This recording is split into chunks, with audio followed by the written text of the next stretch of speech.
Good morning, good morning, good morning, good morning, everybody. Today's on the 6th of August. The 6th of August, Friday, we had NFP, the NFP of August. If you're available or if you logged into the live feed, you saw what we did on the NFP. If you didn't get a chance to check it out, it's out there on the channel over there. They have just a small clip on what happened on the NFP on Friday. Then yesterday, I don't know if you noticed, but yesterday the market was crumbling. Yesterday, the market was falling like nobody's business. Everything was falling yesterday. You can see the way gold went all the way. And this is yesterday's move on gold all the way down to this point, right? So we were doing potential sales below this point. We got a whole candle pushing down. So these entries could have been a bit tricky, of course, because we usually wait for the candle to close below. Now, on this time, the candle just went, a whole candle just went all the way to take profit. Then the market came back up. So this is where I was able to give my trade a second chance, all right? This is where I was able to, I missed this. So I made sure when the market came back up to the same area again, I was ready for this now. So I was ready to take a sell from this point, from this candle, and we went down at least to this point. Again, yesterday when the market was melting, I took a sell from this point, a break below this level over here, and went with it all the way down. I left at this point. I exited at this point. Hardly did I know that it's going to go all the way down to this point again and then come back up. So yesterday there was a global sell-off. A global sell-off happens when all the trades, all the market is pushing down. Like every trader in the market turns into becoming a bear's market or a bear is a seller in the market, and they push the market. The whole market becomes bearish. 90% of the market was bearish yesterday. If you look at the indices and stocks, everything was pushing down, right? Also, there was the sell-off on the Nikkei, the Japanese market as well. The Asian market was falling from the morning. So due to that, of course, there was the fear that comes into the markets. And as you know, people sell, you buy the rumors, you sell the news itself. So that's what was happening, yeah? That's what some of the factors that push the market all the way down. So now let's check out what we're looking at today. Today, we are looking at AUD is already passed. There's nothing. There's no high impact news in the afternoon today. Tomorrow, we may be having what? Nothing much. Basically, a medium impact, but we have at 1:45 a.m., we have a high impact on the NZD. On the Thursday, we have unemployment claims. On Friday, we have unemployment change and unemployment rate on the card. All right. It's not really a busy week. Next week, that's when we have CPI on Wednesday next week. Yeah. All right. So let's check. Let's do this. What are we looking at today? Remove everything. Let's start a fresh move. And I want to remind you something that I said in the beginning of this month and even the beginning of last month. I said, if this candle somehow breaks above this high of last month's candle, then we're going to go up. Should it get to a place where it's unable to break that high, it's going to push down to fill in this whole July candle. It's going to fill in this whole July candle down. And should we break below this point over here that you see me putting my cursor over here, it's going to then need to retrace the whole March candle over here. All right. So let's see where we are. We still the highs, the all-time highs, they're still on the July candle, not the August. The August candle has not yet tapped the July. There is not yet made a high, higher than last month's candle. So again, we say this area is now certified to be a very nice support level. All right. So we have monthly resistance over here, monthly support over here, weekly. All right, readjust that. Weekly, we have another low over here on the weekly. All right. So of course, I'm gonna readjust it a bit when we go a bit down because of the wicks. All right, so okay, so that's where we are. We're gonna readjust it a bit to that point, like that.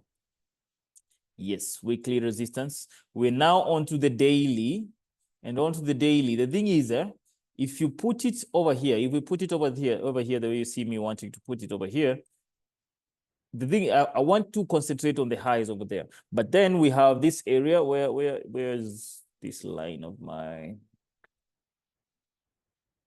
We have this area that is very important that we take note of over here. It is very important we take note of over there, like that. I will show you why as we go down. So weekly support over here. We go to 4 hours. 4 hours. What do we have on 4 hours? 4 hours, this is what the market looks like on 4 hours. It actually looks very nice. So we have that low. We have, this is the most immediate high that we're expecting on 4 hours, most immediate high. But we cannot continue without acknowledging this one as well, yeah? That's very important. So we have a H4 resistance over here. It's very nice set.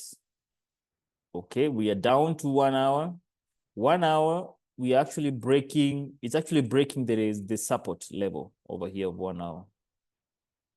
We're at a place where the market is actually breaking the support level, which is supposed to be right over there. See over there? Sorry.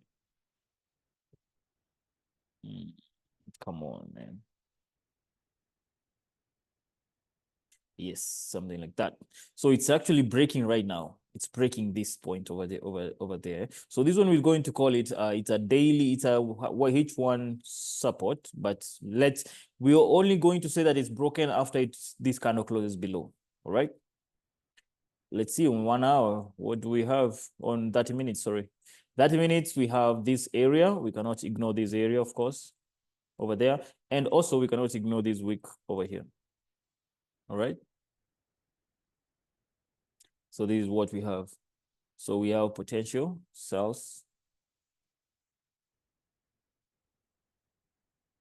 Potential sells below 23.99. 23.99. We take it to TP1 over here. We take it to ultimate TP2 down over there, all the way to weekly support. Okay.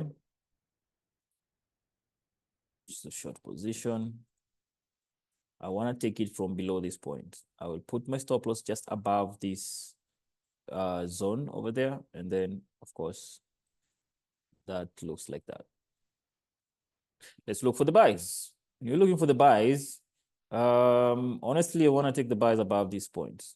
I can't take any buy above, below, anywhere else like that. But we have these areas over here. We also have this one I need to respect over there.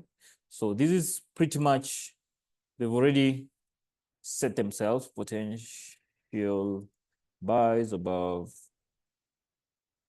2420. 2420, TP1, TP2, TP3 over there.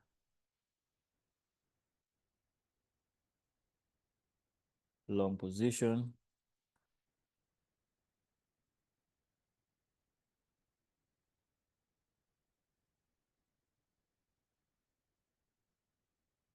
Like that.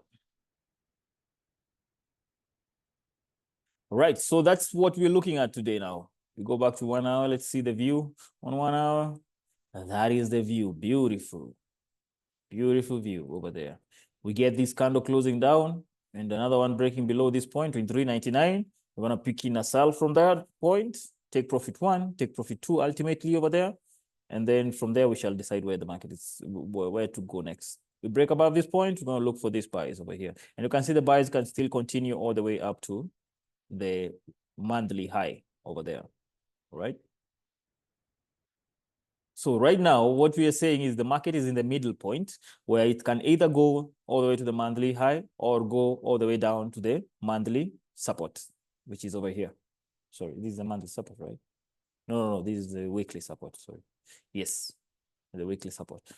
All right, so that's what we are looking at today. This is what we keep our market on this. We keep our eyes on this today, and let's see how the market will behave today, right? There's no much fundamental happening, so it's basically purely technical today. 95% technicals happening today, all right? Take care, guys, and have a good day. Trade what you see, not what you think. And again, happy hunting, all right? Bye-bye.